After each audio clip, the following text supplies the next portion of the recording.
Seoul की रात हमेशा खूबसूरत होती है, लेकिन उस रात शहर की चमक के पीछे एक ऐसा राज छुपा हुआ था जो 5 साल पहले किसी के सामने नहीं आया था। तेज बारिश सड़क पर गिर रही थी। एक काली कार धीरे धीरे सियोल की खाली सड़क से गुजर रही थी। कार की पिछली सीट पर बैठी वायन खिड़की से बाहर देख रही थी। उसकी आंखों में डर नहीं था, सिर्फ एक अजीब सी शांति थी। 5 साल, पूरे 5 साल बाद वो सियोल वापस आई थी। उसने अपना फोन निकाला और एक पुरानी फोटो खोली। फोटो में वो बहुत छोटी उम्र की थी। उसके साथ उसके माता पिता खड़े थे। वायन ने फोटो को कुछ सेकंड देखा और धीरे से फोन बंद कर दिया। उसके बैग में एक पुरानी काली डायरी थी, वही डायरी जिसके कारण वो 5 साल पहले सियोल छोड़कर चली गई थी। कार एक पुराने अपार्टमेंट बिल्डिंग के सामने रुकी। वायन बाहर निकली। बारिश उसके चेहरे पर गिर रही थी। उसने आसमान की तरफ देखा और धीरे से कहा, मैं वापस आ गई हूँ। I am coming back. फिर उसने अपना बैग उठाया और बिल्डिंग के अंदर चली गई। कमरे में पहुंचकर वायन ने सबसे पहले अपनी पुरानी डायरी बाहर निकाली। डायरी के पहले पन्ने पर सिर्फ एक सेंटेंस लिखा हुआ था, सच कभी मरता नहीं, बस सही समय का इंतजार करता है। वायन ने अगला पन्ना पलटा। उसमें कई नाम लिखे थे, कुछ लोगों के नाम, कुछ कंपनियों के नाम, और सबसे नीचे एक सिंबल बना था, ब्लैक रोज। वायन ने उस सिंबल को ध्यान से देखा। उसकी आंखों में पुरानी यादें लौटने लगी। 5 साल पहले उसके परिवार के साथ एक मिस्टीरियस इंसिडेंट हुआ था। उस सबने उसे एक एक्सीडेंट कहा था, लेकिन वायन जानती थी किसी ने सच को छुपाने की कोशिश की थी, और उस सच के पीछे था एक powerful fictional organisation, Black Rose group. इस बार वायन ने डायरी बंद कर दी। इस बार मैं सच सामने लाकर रहूंगी। अगले दिन सियोल में एक बड़ा चैरिटी इवेंट था और उसी इवेंट में बीटीएस भी मौजूद थे। वायन को वहां एक वॉलंटियर के रूप में काम करना था। वो डेकोरेशंस ठीक कर रही थी, तभी अचानक किसी ने पीछे से कहा, एक्सक्यूज मी। वायन पलटी। सामने आरएम खड़े थे। उन्होंने मुस्कुराते हुए पूछा, क्या आप यहाँ इवेंट टीम से हैं? वायन ने सिर हिलाया। हाँ। आरएम ने धन्यवाद कहा और आगे चले गए, लेकिन वायन की नजर अचानक पीछे लगी एक पेंटिंग पर पड़ गई। वाह, वो वहीं पर रुक गई। पेंटिंग पर एक ब्लैक रोज बना था, बिल्कुल वही सिंबल। उसके हाथ में कुछ पेपर्स नीचे गिर गए। जिमिन ने पास आकर पेपर्स उठाए। आपके पेपर्स मैम। वायन ने जल्दी से पेपर्स ले लिए। Thank you. जिमिन ने पेंटिंग की तरफ देखा। आप इसे ऐसे क्यों देख रही थी? वायन कुछ सेकंड चुप थी। बस डिजाइन अच्छा लगा। लेकिन उसकी आवाज में बेचैनी साफ थी। कुछ देर बाद बीटीएस के बाकी मेंबर्स से भी वहां आ गए, जिन माहौल को मजेदार बनाने के लिए एक इवेंट की डेकोरेशंस पर मजाक कर रहे थे। जंगकुक रिफ्रेशमेंट्स अरेंज करने में मदद कर रहे थे। वे एक कॉर्नर में पेंटिंग देख रहे थे। शुगा शांत होकर सब ऑब्जर्व कर रहे थे। जेहोप वॉलंटियर्स की मदद कर रहे थे। सब कुछ एकदम नॉर्मल था, लेकिन वायन को बार बार लग रहा था जैसे उसे कोई देख रहा हो। उसने पीछे मुड़कर देखा। एक आदमी दूर दूर खड़ा था, काले कपड़े, चेहरा आधा छिपा हुआ। वायन ने कुछ सेकंड उसे देखा, फिर वो आदमी अचानक क्राउड में गायब हो गया। वायन उसके पीछे जाने लगी, लेकिन तभी आरएम ने उसे रोक लिया। सब ठीक है? वायन ने पीछे देखा, वो आदमी वहां नहीं था। हाँ, सब ठीक है।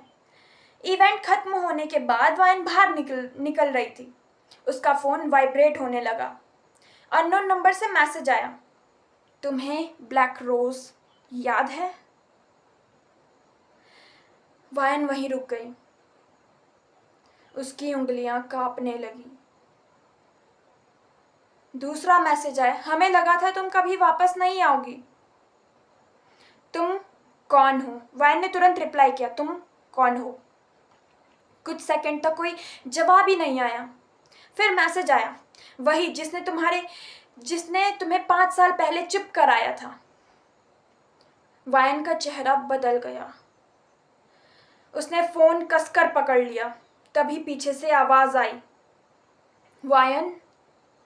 वायन पलटी। जंकुक खड़े थे। तुम ठीक हो? वायन ने फोन छुपा दिया। हाँ, लेकिन जंकुक को समझ आ गया था कि कुछ गड़बड़ तो जरूर है। उस रात वायन को अपने अपार्टमेंट में वापस आई। उसने दरवाज़ा बंद कर दिया, पूरा कमरा चेक किया। सब कुछ नॉर्मल था, लेकिन जैसे ही उसने अपनी डायरी खोली, एक नया पेज उसके अंदर था। वायन ने पहले उसे कभी नहीं देखा था, पर उस पर लिखा था, तुम अकेली नहीं हो। नीचे एक एड्रेस था और उसके नीचे 11 PM टाइमिंग दे रखी थी। वायन ने एड्रेस पढ़ा। वो शहर के पुराने इंडस्ट्रियल एरिया का था। उसने डायरी बंद की तो आखिर तुम सामने आ ही गए। रात के 10:45 हो रहे थे। टाइम हो रहा था। वायन ने ब्लैक जैकेट पहनी और घर से निकल गई, लेकिन उसे पता नहीं था कि उसी समय किसी और का भी उस एड्रेस की जानकारी मिल चुकी थी। पुराने इंडस्ट्रियल एरिया में सन्नाटा था। वायन धीरे धीरे वेयर हाउस के पास पहुंची। दरवाजा थोड़ा सा खुल गया था। उसने अंदर कदम रखा। अंदर अंधेरा था। कुछ पुरानी लाइट्स टिमटिमा रही थी। वायन ने आवाज लगाई, मैं आ गई। कोई जवाब नहीं। अचानक पीछे से दरवाजा बंद हो गया। वायन ने तुरंत पीछे देखा। तभी सामने एक प्रोजेक्टर ऑन हुआ। स्क्रीन पर एक पुरानी रिकॉर्डिंग चलने लगी। वायन की आंखें फैल गई। रिकॉर्डिंग में उसके पिता दिखाई दे रहे थे। वो किसी से बातें कर रहे थे और उनके सामने ब्लैक रोज का सिंबल रखा था। फिर रिकॉर्डिंग में उसके पिता ने कहा, अगर मेरे साथ कुछ होता है तो इस ऑर्गेनाइजेशन के पीछे का सच कभी सामने मत आने देना। वीडियो अचानक बंद हो गई। वायन की आंखों में आंसू आ गए। पापा। तभी अंधेरे से एक आवाज आई, तुम्हें सच चाहिए था ना? वायन ने सामने देखा। एक मास्क पहना हुआ पर्सन धीरे धीरे बाहर आया। तुमने 5 साल लगाए, लेकिन तुम्हें अभी भी नहीं पता कि असली दुश्मन कौन है। वायन ने गुस्से से पूछा, तुमने मेरे परिवार के साथ क्या किया? जिसने मास्क पहन रखा था वो पर्सन हंसा। हमने कुछ नहीं किया, क्योंकि असली खेल किसी और ने खेला था। वायन चौंक गई। कौन? मास्क्ड पर्सन ने जवाब नहीं दिया। उसने सिर्फ एक एनवॉल्व जमीन पर फेंका।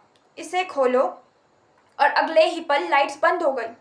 जब लाइट्स वापस आई, वो इंसान वहां से गायब हो गया।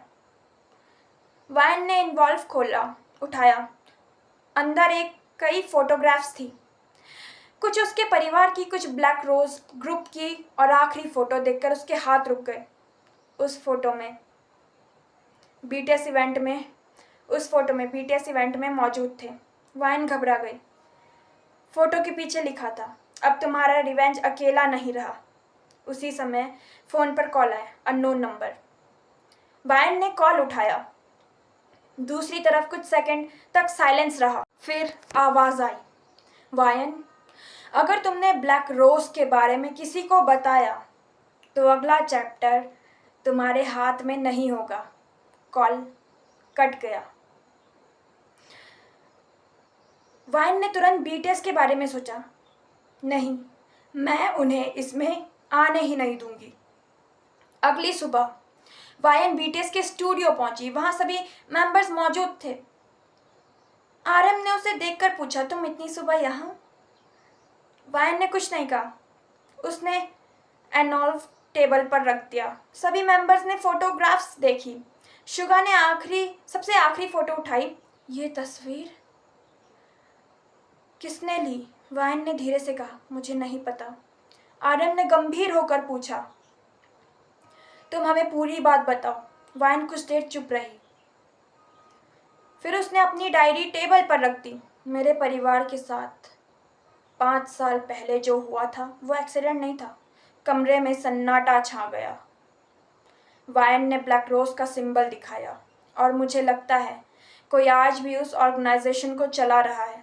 जिमिन ने पूछा, तुमने हमें ये पहले क्यों नहीं बताया? वाइन ने नजरें झुका ली। क्योंकि मैं नहीं चाहती थी कि मेरी वजह से किसी और को परेशानी हो। जिन ने शांत आवाज में कहा, तुम्हें ये अकेले हैंडल करने की जरूरत नहीं है। वाइन ने उसकी तरफ देखा, लेकिन इससे पहले कि वो कुछ कहती, स्टूडियो की सारी स्क्रीन्स एक साथ ऑन हो गई। एक मास्क पहना हुआ पर्सन दिखाई दिया। सभी चौंक गए। स्क्रीन पर सिर्फ एक सेंटेंस लिखा था, welcome to the second round. फिर एक काउंटडाउन शुरू हुआ। 10, 9, 8। वाइन ने घबराकर स्क्रीन की तरफ देखा। 7, 6। आरएम ने तुरंत सबको स्टूडियो से बाहर जाने के लिए कहा। 5। लाइट्स फ्लिकर करने लगी। 4, 3। अचानक स्क्रीन ब्लैक हो गई। फिर एक आखिरी मैसेज आया, वाइन तुम्हें लगा था तुम रिवेंज लेने के लिए वापस आई हो, लेकिन असली वजह कुछ और है। तुम्हें यहाँ वापस बुलाया गया था। स्क्रीन बंद हो गई। पूरा स्टूडियो शांत था। वाइन की आंखें डायरी पर टिक गई। उसने धीरे धीरे आखिरी पेज खोला और वहां एक नया सेंटेंस लिखा था, जिस इंसान पर तुम सबसे ज्यादा भरोसा करोगी वही तुम्हें सच के सबसे करीब ले जाएगा। वाइन ने पेज को खोला, फिर बीटीएस की तरफ। उसके मन में एक सवाल आया, क्या ब्लैक रोज का कोई मेंबर उसके आसपास पहले से मौजूद था? और अगर था तो कौन था? फिर बारिश शुरू हो चुकी थी। वाइन ने डायरी बंद कर दी। उसकी आंखों में अब डर नहीं था, सिर्फ एक फैसला था, इस बार मैं सच तक पहुंच कर रहूंगी। लेकिन उसे पता नहीं था कि उसी वक्त सियोल की एक अंधेरी बिल्डिंग में कोई उसकी तस्वीर के सामने बैठा था। उसने तस्वीर को मेज पर रखा और ब्लैक रोज का सिंबल उसके सामने रख दिया। फिर उसने मुस्कुराकर कहा, गेम ऑफिशियली शुरू हो चुका है। To be continued. पार्ट 2 में वाइन ब्लैक रोज के असली कनेक्शन की तलाश शुरू करेगी, लेकिन उसे पता चलेगा कि 5 साल पुरानी घटना का एक ऐसा विटनेस जो अभी भी जिंदा है, जो पूरी कहानी बदल सकता है। पार्ट 2 का इंतजार करना guys. Okay, bye bye, take care, love you BTS.